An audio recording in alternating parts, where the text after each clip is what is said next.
Sometimes heroes emerge from the most ordinary moments. The summer storm arrived without warning that Tuesday afternoon in Cedar Valley.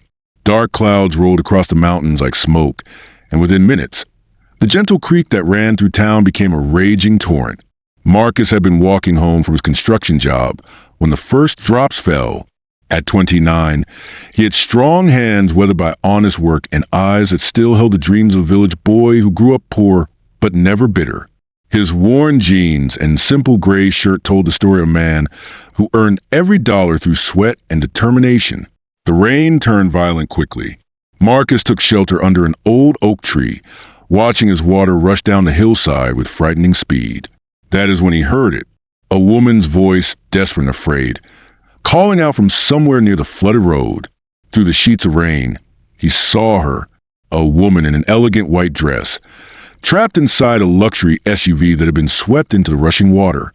The current was pushing the vehicle toward the deeper channel, where the old bridge had washed out years ago. If it went over that edge, she would not survive. Marcus did not think about the danger. He did not consider that he barely knew how to swim. He grabbed a thick branch from the ground and waded into the muddy torrent. The water was cold and fierce, pulling at his legs with every step. The woman, Isabella, pressed against her window in terror. At 26, she was already building her business empire, used to controlling situations through intelligence and determination. But knowledge meant nothing against the raw force of nature. Her designer dress clung to her as water began seeping into the car. Marcus fought against the current, using the branch as leverage. When he reached the SUV, he could see the panic in her dark eyes. The door was jammed, but Marcus had worked construction long enough to know about pressure and angles. He positioned himself carefully and pulled with everything he had. The door gave way suddenly and water rushed in. Isabella reached for him instinctively, and Marcus caught her hand, pulling her from the vehicle just as it lurched toward the deadly drop. They both went under briefly, but Marcus kept hold of her, using his branch to guide them toward the muddy bank. They crawled out together, gasping and shaking, as the expensive SUV disappeared over the edge with a thunderous crash. Isabella looked at this ordinary man who had risked his life for a complete stranger.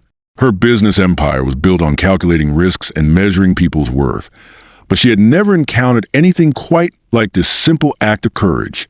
Marcus helped her to her feet, asking if she was hurt. She assured him she was fine, though clearly shaken. They took shelter in his small apartment nearby, where he offered her dry clothes and hot coffee. Isabella noticed the humble surroundings, the carefully repaired furniture, and the single photograph of Marcus with an elderly woman who must have been his grandmother. They talked through the storm.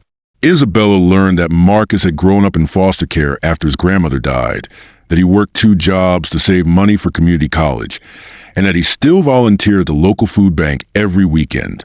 Marcus, meanwhile, assumed she was simply someone passing through town, perhaps a businesswoman whose car had broken down.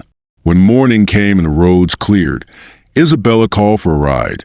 She left her business card, though she did not explain what her company actually did. Marcus glanced at it briefly. Sterling Industries meant nothing to him. What Marcus did not know was that Isabella Sterling was one of the wealthiest women in the country. Her technology company employed thousands of people, and her investment decisions moved markets. But that morning, sitting in his simple kitchen, she had experienced something money could never buy. Pure human kindness, offered without expectation or agenda. 3 years passed. Marcus continued his work, saved money steadily, and eventually started taking evening classes in engineering. He remained the same humble, hard-working man, volunteering at the local community center and helping neighbors whenever needed. He kept Isabella's business card in his wallet, though he never called a number. Isabella, meanwhile, had transformed Sterling Industries into a major technology company. Still young but incredibly successful, she had never forgotten the village man who pulled her from that flood.